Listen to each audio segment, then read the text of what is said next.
Hello everyone, this is Jennifer Palmer from the Association for Contemplative Mind in Higher Education. I'd like to welcome you to our November webinar, Implementing a New Contemplative Pedagogy Faculty Development Program, with David Lee Keiser and Julie Dalley.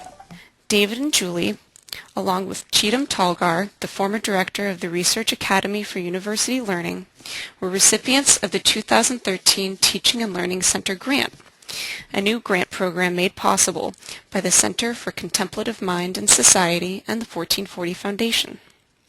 With this support, they developed a Contemplative Pedagogy and Practices Faculty Fellows Program, or CPP, a group of 6 faculty members that would meet monthly for discussions and workshops focusing on course development, contemplative practices, and readings from literature on contemplative pedagogy.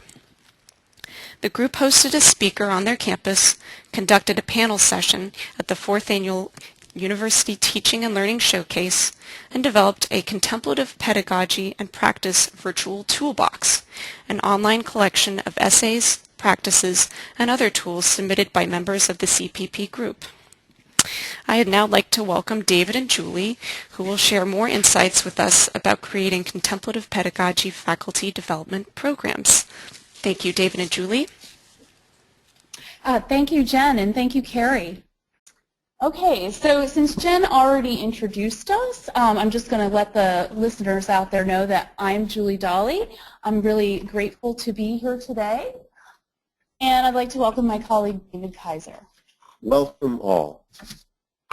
On the second slide of our presentation, titled Settling In, we invite all near and far to assume a comfortable yet alert sitting position for the webinar and to take 3 deep belly breaths, staying in touch with the rising and falling of your abdomen.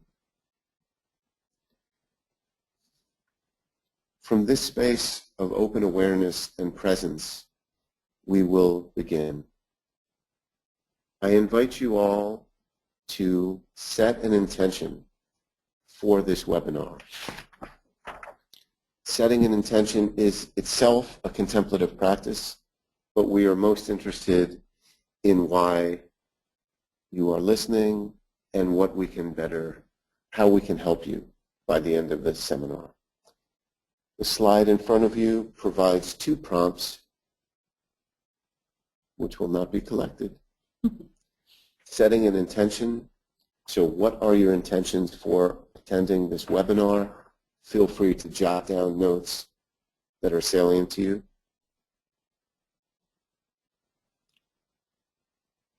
And on the same piece of paper, if you will, if you wouldn't mind just listing what's going on right now at your institution in terms of contemplative pedagogy, mindful learning.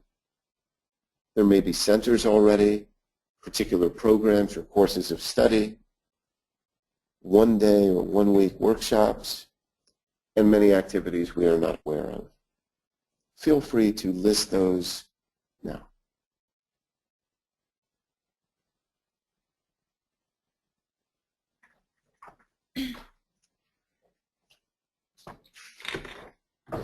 The Contemplative Pedagogy and Practice Faculty Fellow Program, otherwise known as CPP, was really a movement to bring together people from across campus who were already interested in or practicing contemplative pedagogies, but were doing so in isolation without a collegial community or any sense of support on campus. So many of them may have thought, and some of them expressed the thought, that they really thought there was no place on campus where there was a system in place to support their practice. The beautiful part of the success of the program that we put together was that nearly everyone began at the very first meeting by saying, I can't believe there are other people on campus doing this. And we were very pleased that we were able to provide that support. And what we realized when people said this, and nearly everyone said this, was that there was a need out there for this support and that there were likely many other people also, enjoying and integrating contemplative practices who hadn't found each other. So in this way, we felt like the program was a movement that we began, much like Parker Palmer describes the way of a movement in his essay, Divided No More. For those of you who think of the way as the Tao, feel free. In terms of building our network here, I'm going to address some of the bullet points that appear in front of you now. I've been privileged to be affiliated in one way or another with the Center, or C-Mind, for several years now, and it has been a rich resource of like-minded colleagues, supportive individuals, and a real sense of national, even international community. I suspect many of you have that same feeling on the webinar. In addition, I'm quite involved with the Care for Teachers program through the Garrison Institute. And on your slides, CTL stands for Contemplative Teaching and Learning, and Care for Teachers stands for Cultivating Awareness and Resilience in Education.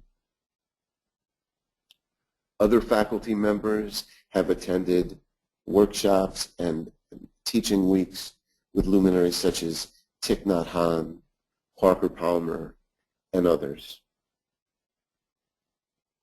What may be the first bullet actually is to deepen individual and personal practice. So when I reached out to colleagues at the beginning of this path, I sought those who I knew had some form of contemplative practice, be it stillness or some form of prayer or yoga. In addition, when we came together, we shared practices. We often use the term mindful awareness practices in lieu of mindfulness to illustrate that point of practice. And we use them together. We share them when we meet monthly. It's also important, we found, to reach out, pun intended, to like-minded others, both locally, nationally, and internationally. A particular joy of mine was meeting and writing a chapter with a monk from Thailand, and we found we were teaching the same book. That let me know that there is an international discourse and there is an international movement, if you will, for contemplative pedagogy. Interestingly, we struggled with the same issues of engagement, attentiveness, attendance, etc. in the United States as well as Thailand. In the Fellows Program, we provide didactic as well as experiential information. That is, turnkeying workshops we go to, sharing pedagogical techniques, but also anchoring the sessions in a practice, many of which are being used currently at Montclair State University. We tend to rotate the facilitator of the meeting, so it's not one or two voices, but rather a myriad of perspectives from our talented faculty. And lastly, and I thank my dear colleague Julie for the gorgeous wreath that you see in front of you, early on we decided to let the community, or the wreath, grow organically. That may resonate with some of you, whether it's faculty schedules, whether it's pressure to publish and do other more traditional academic things, fear. Many of these things come up organically, and we deal with them in the sessions. The takeaway from that bullet is simply we continue to practice equanimity and work on the ability to sustain paradox.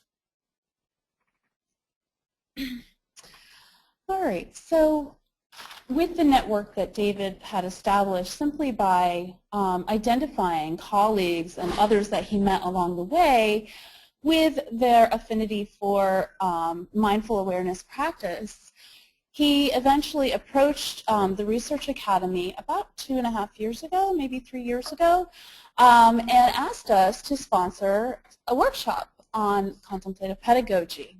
And both myself and our then acting director, Chidam Talgar, weren't too familiar with contemplative pedagogy. So David brought us some websites and he brought us some literature, and it was really his salesmanship too that said this is something you should be looking at as a teaching and learning center. So we did, and what really convinced us of how important this was to teaching and learning was the body of literature and the people out there who felt very passionately about how contemplative pedagogy was a critical element for caring about and teaching the whole student. So over time, we gave a series of workshops, but initially we decided, because as a teaching and learning center we had so much outreach into the campus community. We're very transdisciplinary. We had a lot of other programs already going on that could seed this new field of study that we would be interested in. And we decided, yes, we would sponsor some workshops.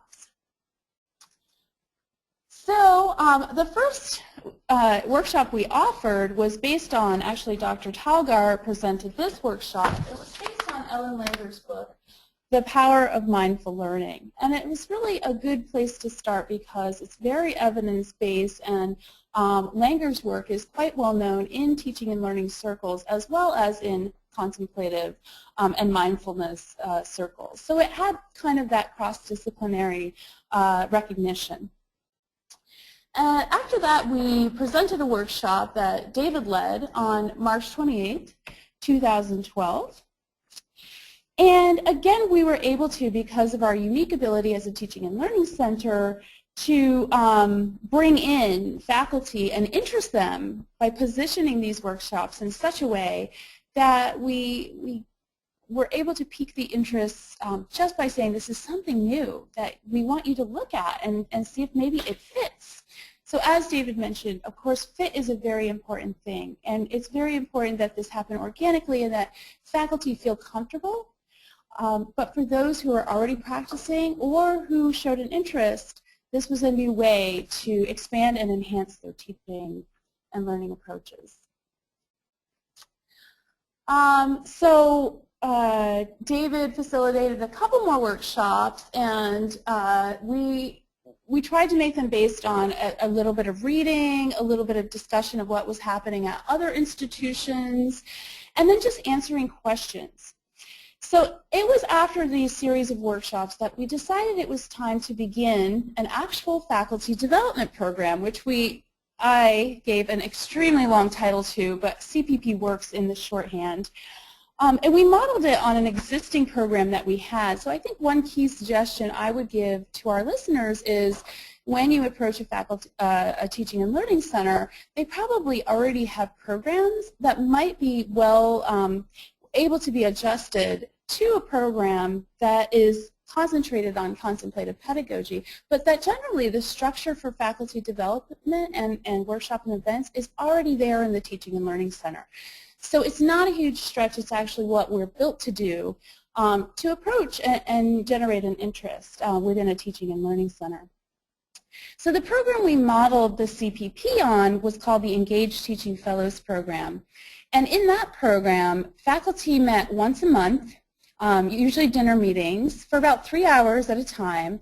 And the main goal of the program was that faculty would redesign an entire course throughout the academic year using evidence-based practice and literature on engaged learning. So we used this as the model for the CPP program, although we didn't ask faculty to redesign their courses.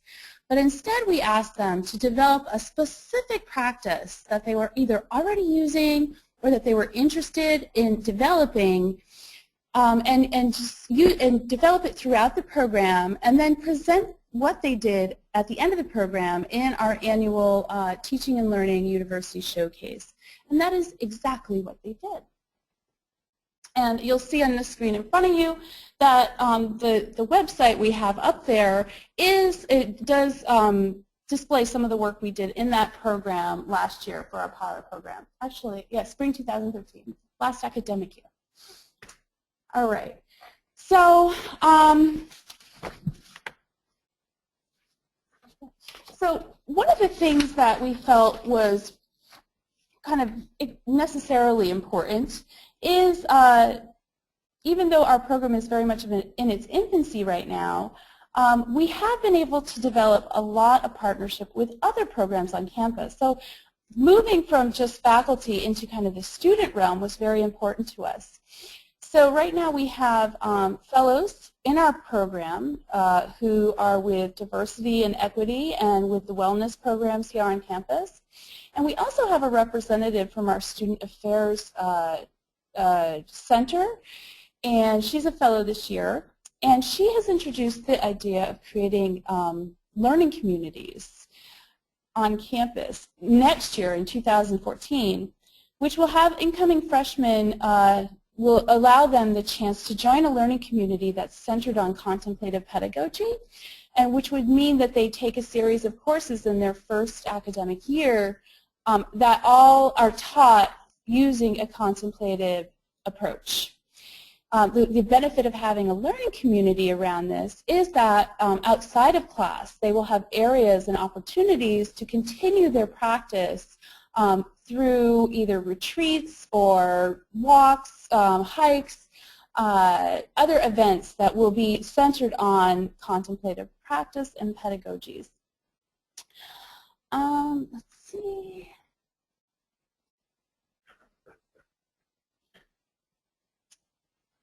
Sorry for the glitch.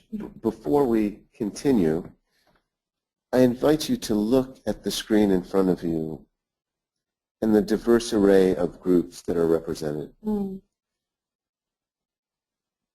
One of our fellows this semester works with veterans on campus. And following Marilyn Nelson's seminal article, The Fruit of Silence, which is on the CMind website, we looked at the particular challenges our returning veterans face and the need for them to have spaciousness in their workaday lives on campus. The Wellness Center offers yoga and meditation, and we thought it was important to reach out to, we have a Tibetan meditation teacher who practices here. Someone else in the room with us right now is an esteemed teacher of religions, world religions, and we reached out to people that had an organic or an innate connection to this work. But it's not just limited to faculty.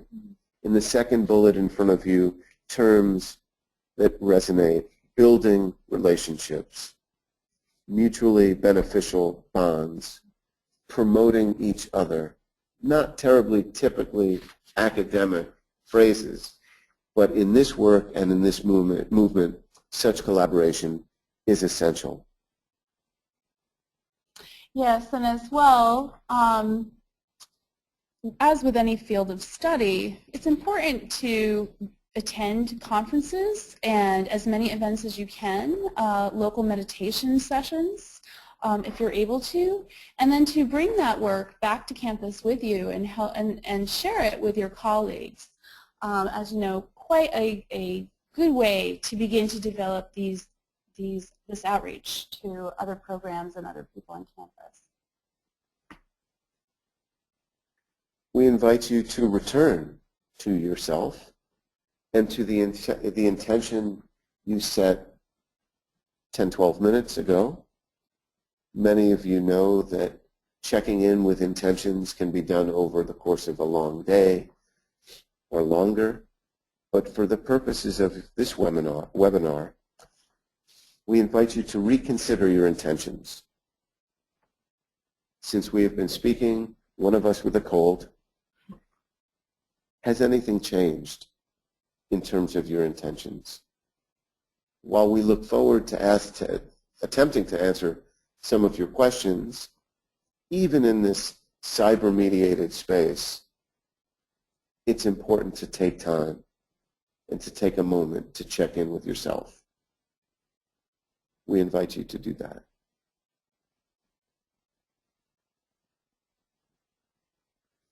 That being said, we still have to go to work.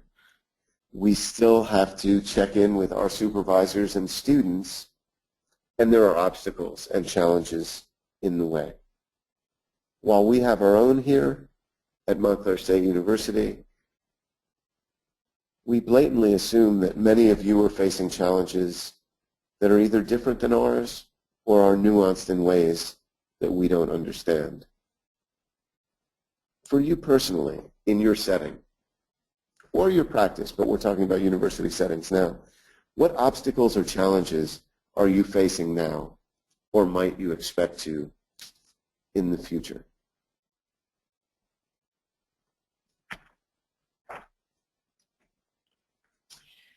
Okay, so obviously, even though our program, we felt, was very successful, and the faculty produced a reflective paper essay at the end of the program, which was, the program only ran for half an academic year, so one semester.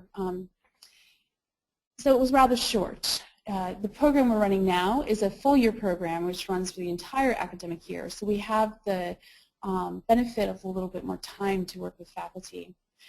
But nevertheless, at the end of the pilot program, the faculty produced reflective essays, and nearly every participant talked about how transformative the experience of being around other people who share the same outlook on the importance of mindfulness and presence in the classroom. To just have that kind of collegial support was amazing. We felt very comfortable in the environment because there was no judgment. We were just there to talk and figure out where our place was on campus and what we could affect on campus. So in that sense, the program was amazingly successful, and the faculty were just incredible, just great participants. But we did have obstacles and challenges. We were so grateful to get the grant from the Contemplative Mind and Society, 1440 Teaching and Learning Grant. Without that, no question, we wouldn't have been able to really get this off the ground. So that was wonderful. After that grant period expired, though, we still have been trying to identify new funding because we have a lot of wonderful ideas that generally necessitate more money. The great thing is we have gotten enough institutional support where we're able to use some of our capital budget to dedicate to this program. But our plans are big, so we want to get more money. And I think that's a common problem in academia. Getting everyone in the room, which is a very small problem, but important because when you have a faculty program that's really built, that really tries to establish community, you want people to be able to be there. And be there not just, in their attention, because they were always there in their intentions, but be able to fit it into what is already a very crazy career, personal lives, whatever. So scheduling could be an issue sometimes. We did a pretty good job, not always that successful. And then... Yeah, before I continue, or we continue, I invite you to look at the coast. Look at the crashing water on the rocks. And if you would, just imagine that you had to walk past those rocks. You might want to wait for low tide. That would be my guess. So timing is very, very important. The 1440 grant could not have come at a better time, but as with most grants, it's finite. So funding is an issue. We would be remiss to not touch on that. But I think the metaphor of the low tide is one to play around with. Knowing that there are people on campus that are doing this work anyway is oxygenating. It provides a sense of purpose for us, even if, as of now, contemplative pedagogies are not in accreditation standards. Some states have social and emotional learning standards, but at the university level or in teacher education where I hang my hat, there is little to no evidence of, suggestion for, or encouragement towards a lot of this type of work. So we're stealth. A lot of what we do is well in line with the course principles that we're using anyway, with a different, slightly different pedagogy. I heard a wonderful phrase this past weekend at the Garrison Institute from teachers who were stressed with continued mandates, not one more thing. And I think that's a lovely thing to keep in mind, that for caring, committed professionals that we are, the thought of taking on something else may be daunting. The thought, however, of doing what we do more mindfully is less so. The last bullet on this slide, strengthening our own practice, is absolutely essential. And when we can meet and simply practice, we do. But when people disappear and go back to their workaday lives with everything else on their plate, we may need to return to low tide again. Yeah, that was beautifully put, David. So it was very important to us that we establish the secular nature of our approach, that no matter what our personal beliefs were, that this was a very pedagogical approach to a way of teaching and a way of learning that would benefit our students holistically and cause them to learn deeply. So it was something that we were very strategic about, the naming of our webinars and how we describe them, so that we didn't put anyone off who might misunderstand our intentions with this program. And I have to say, by and large, we were very successful in doing that and able to generate a lot of new interest in the program, because we were very sensitive to how a program like this can be perceived, good or bad. So like I mentioned before, another problem was that, of course, we want to do so much now because we had such a wonderful experience with our pilot program and the program we have now with the faculty. So the program we have now, we now have 11 faculty. So we started off with 6. We almost doubled that to 11 this year. We have much more interest. We would love to grow it a little bit more, but not make it too big. And alongside that, we want to do the learning communities. We have a lot of research interests that we would like to pursue, and just provide for a lot more space. So I think that our ideas are growing faster than our ability to realize our ideas, which is not a bad thing at all. It is a bit of a challenge, though, so we have to slow ourselves down a little bit and allow this, as David mentioned before, to grow more organically and not force anything to happen. Let's see. With strengthening our own practice, and of course that is incredibly important, and I want to mention that one of our fellows this year, who was also part of our pilot program, attended Thich Nhat Hanh's Happy Teachers Will Change the World mindfulness retreat in Toronto this past summer. And he brought back with him a beautiful summary for all of us in the program, which was just really so generous of him to do. So he summarized kind of his takeaways from the retreat. But the very first thing he said was to remind us all that it is so important that whatever we begin, we always must begin with ourselves. And this is what he wrote. Quote, "The bottom line, I cannot practice contemplative pedagogy or invite my students to practice mindfulness if I am not doing it myself. I must begin with myself. I must know how to take care of my own suffering and generate joy in and out of the classroom." End quote. So it was just amazingly, we started off our year with that, to remind ourselves that we need to be authentic and very dedicated to this in order for it to be successful. And it was successful. So briefly, I'm just going to say that at the end of our pilot program, our faculty fellows had been working all semester on their own practice, so we collected a group of practices that they had developed. They are now on our website, and they presented them at our 4th annual Teaching and Learning Showcase, as I mentioned. That was very well received and well attended. But not only that, they have also begun to find and apply for their own individual funding opportunities to do more work in their specific disciplinary fields with contemplative pedagogy. So recently, another one of our initial fellows, who also is in the program again this year, was awarded a small in-house grant to research the impact of mindfulness in early childhood education. And she especially wants to look at how mindfulness can help teaching specifically disabled children or children with autism. So we're very proud of her, and we helped her. Again, this is where approaching your teaching and learning center is so critical, because we just have the resources to help make these kind of things happen.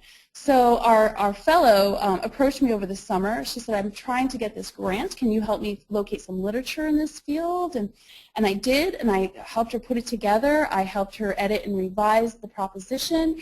And that's the kind of support, not just in programming, but those little things such as research, photocopying, just all those little things that your teaching and learning center is really just invaluable. And I feel like it's just a natural place for a program dedicated to contemplative studies.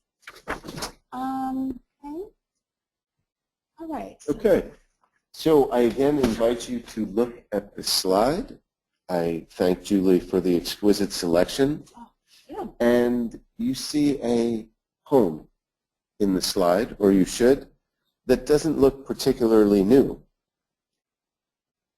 And the Western mind might look at that and think about renovation.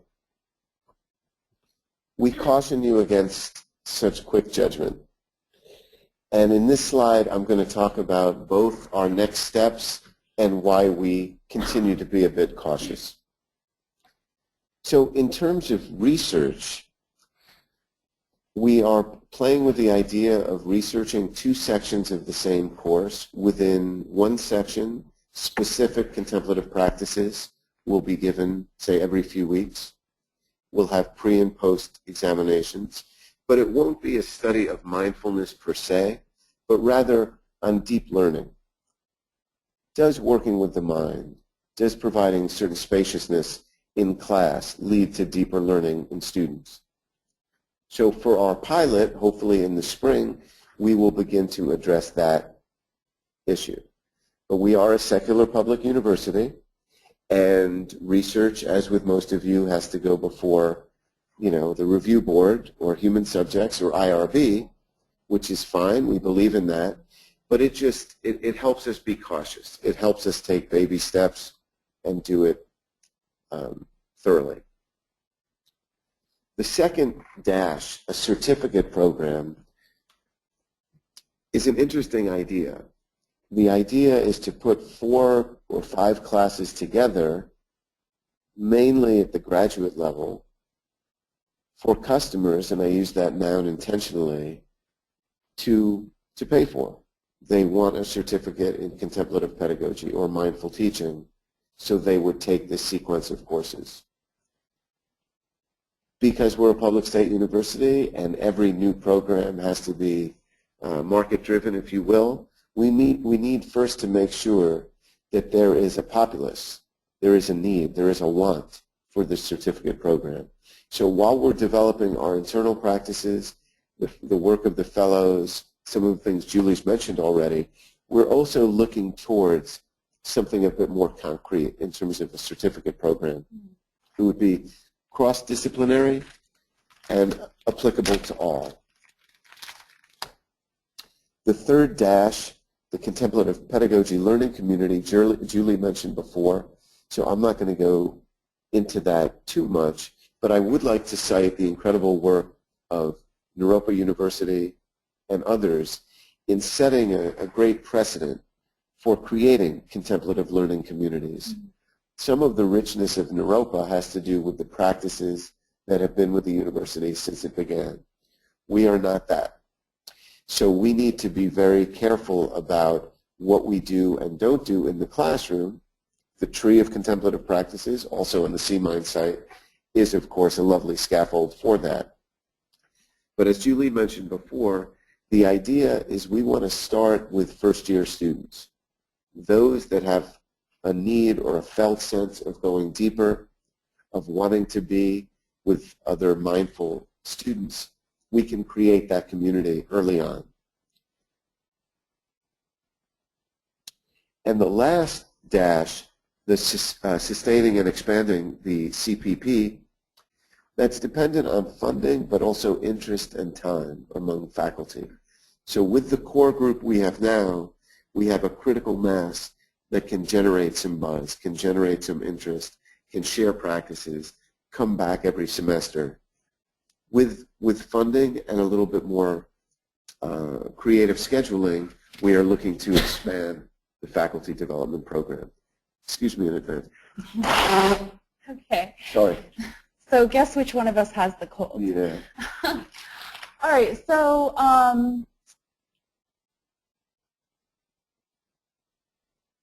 I guess we'll do that. So just to check in, what we've done so far is we've introduced ourselves. We've invited you to use this webinar as a practice yourself, both in terms of setting intention and starting with belly breaths.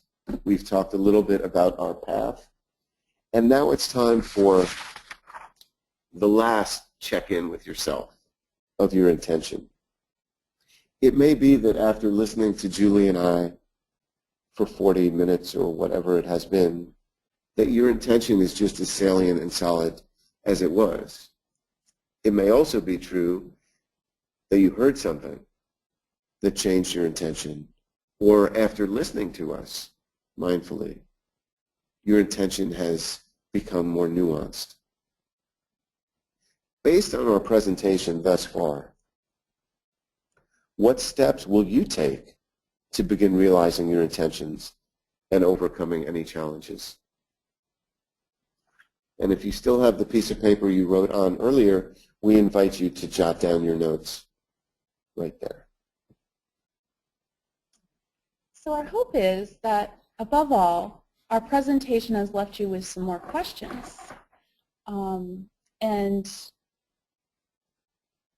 I would like to end by saying that the maxim of beginning with yourself is really true for any of you out there who want to initiate a movement, as Parker Palmer defined it, on your campus. But that there's a slightly different emphasis when we're talking about this kind of movement. So be authentic in your desire to strengthen your practice and in your belief that this approach will benefit your students. So approach it knowing that your intention is to benefit your students and yourself.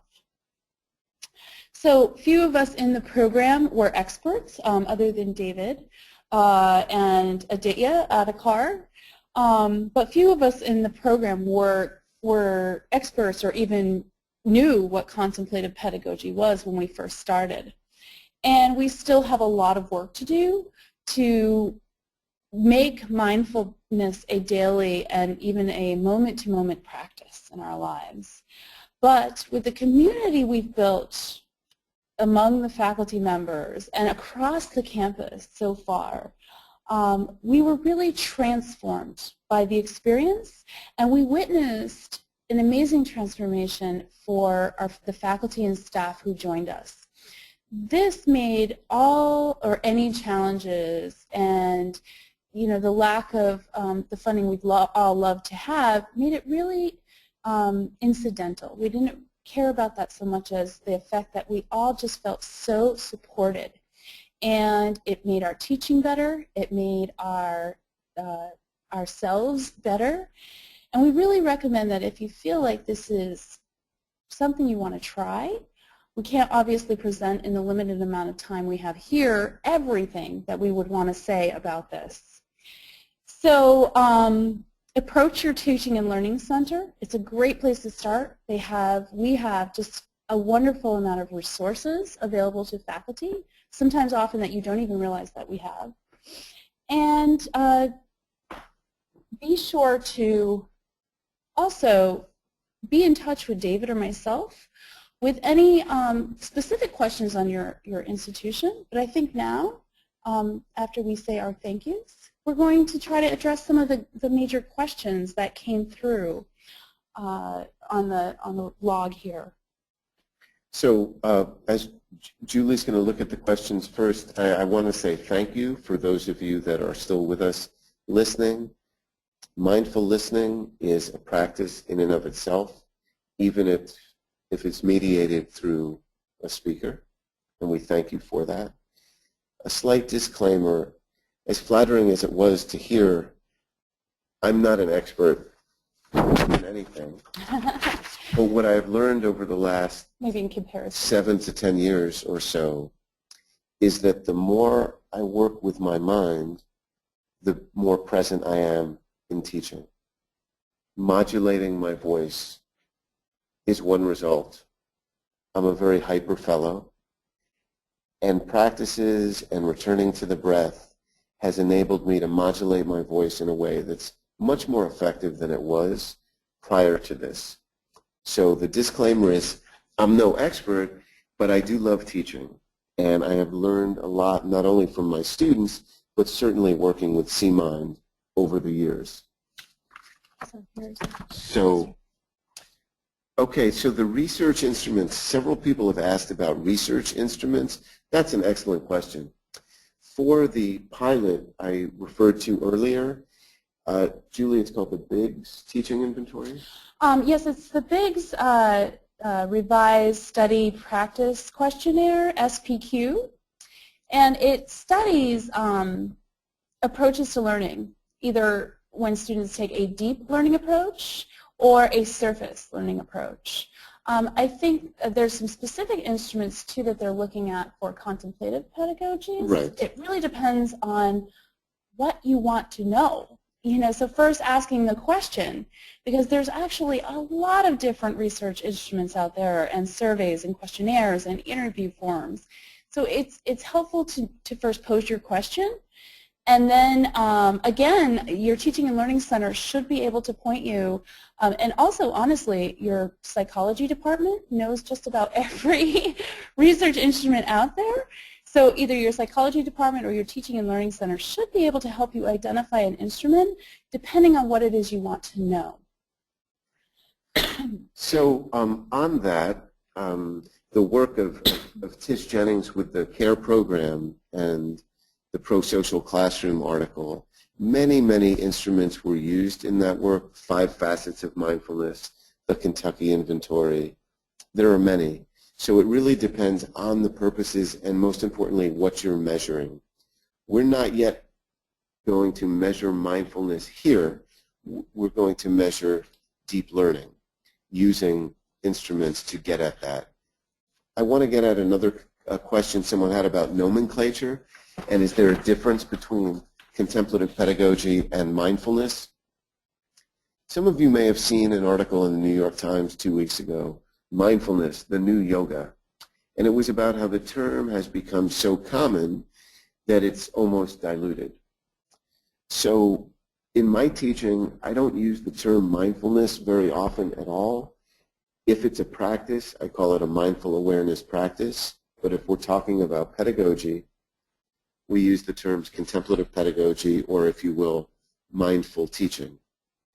I need to quote Arthur Zients in this, and 10 or 20 years ago, there was no term, even, contemplative pedagogy, at least not in the United States. So we embrace that term because it's inclusive, and for those that have practices that are outside what would be considered mindfulness work per se, they are most welcome. Okay, so I'll handle the next question, David, if you want to scroll through here. Yep. So we had a very interesting question on how to reach non-practicing colleagues. So how do you position this type of program or pedagogy to the very skeptical and maybe non-trusting of us out there? An excellent question. So I think the best way to do it is to actually, as David was talking about the New York Times article, so mindfulness has many different names. Some people call it focus, or might say it's about attention. There's a lot of new books now out there that are very mainstream, that present research on attention and getting our students' attention. So I think language is very important to, again, as I said earlier in the webinar, not scare away or have a misinterpretation of what exactly we're doing. I'd like to point to Dan Goleman's new book called Focus, which is pretty much a hit right now, being a big buzz out there in the mass book market. And it's really all about mindful learning, but he calls it focus, and he really just positions it in a different way. And Goleman, of course, is the author of Emotional Intelligence, so he has a lot of cachet right out there in academia, so that alone helps to kind of create an entry point into why this can make a difference in student learning and teaching. So this is directly to Barry Cole. Thank you. We don't mean to be U.S.-centric here. The Thich Nhat Hanh workshop was at Brock University in Niagara, not Toronto. So thank you, Barry, for clarifying. I want to address a couple questions that I've seen. One has to do with funding, what we spent our funding on. We did several things with the funding. We bought a book for everybody. It was actually The Heart of Higher Education, which is authored by Arthur Science Palmer. Yes. We brought in a guest speaker from out of state, and each member was given a $500 stipend or honorarium. That was the initial hook. So that's where the initial grant went. Obviously, those things are not in perpetuity, but that's how we spent the initial grant. Secondly, the question had to do with release time, and I'm smiling and laughing because were it possible to get release time for this, that would be great. Mm-hmm. What I will say is that my scholarship is in this area, and so any research allotment for scholarship, it falls in that category, writing about these things. But there is no, release time has become somewhat of a bugaboo here, so it's very, very difficult to get anyway. Part of the issue with attendance is that very thing, that people don't have a whole lot of time between teaching and research, but release time is not on the table. Okay, great. Now, I have one question here, how to get skeptical admins on board, which is always a concern because for sustainability, you really need to have administrative buy-in for any type of programming, no matter what it is. So for this program, what I did simply was put together a packet and a little information sheet for our associate provost and for our provost. And because we're a teaching and learning center, we report directly to those offices. So we kind of have a pipeline to administration, which is, again, another argument to go into your teaching and learning center. But what I did is showed the growing body of research as well as the growing conversation out there in higher ed around contemplative pedagogies. So especially the exciting neurological science that has been related to taking more mindful approaches, the new research that's out that indicates that faculty, teachers will experience less stress if they not only use but practice more mindful approaches in their daily life. So it helps to kind of de-stress some of the anxieties that come with our jobs. So I think just really focusing, putting together all that body of research that's coming out and just really emphasizing that the conversation here is growing. Look at the New York Times is covering this, Scientific American is covering this. There's so much out there. Just bring it to the attention of your administration. Great. Okay, in the few minutes we have left, and we thank you before we close even, but email Julie. Julie's email is on the last slide. Yes, I'd be happy to answer any questions over email. But the Jenna Leek asked about faculty burnout. That's a nice hook to get people in the door. But what I've noticed is that faculty that burn out the most, here anyway, may not have a contemplative bent. So that's a longer project. But for those of us who come and sit, just 2 minutes. We're in the room with an esteemed professor of world religions.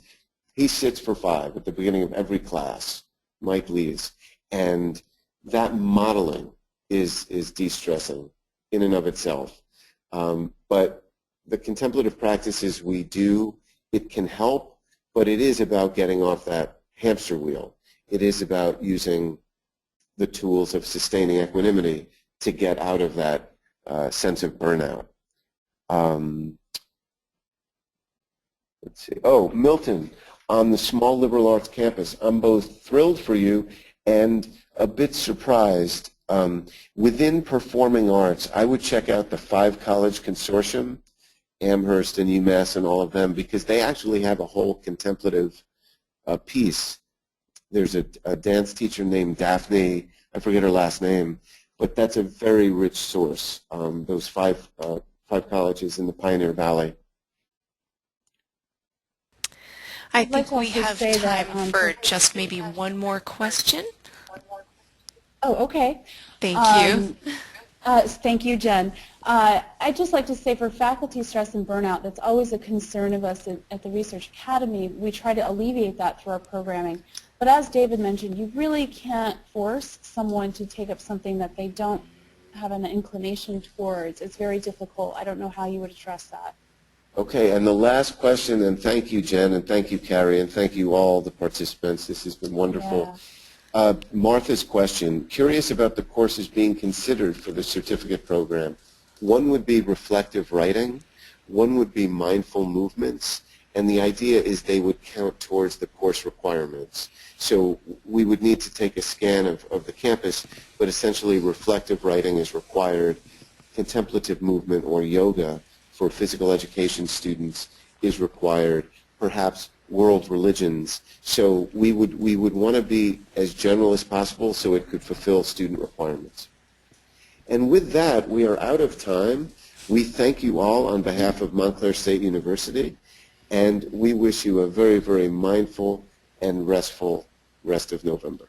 Thank you. And we'd also like to extend our thanks to the Contemplative Mind and Society, Jen Palmer and Carrie Bergman, for their incredible help and just the honor of allowing us to present to you today. So thank you very much.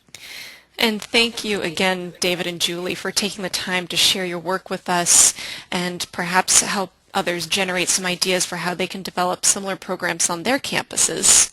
The Center for Contemplative Mind and Society is hoping to once again provide Teaching and Learning Center grants in 2014. At this point, we're in the fundraising phase of that process, and we will make announcements if and when the grant program is renewed next year. I'd also like to announce some of our upcoming events.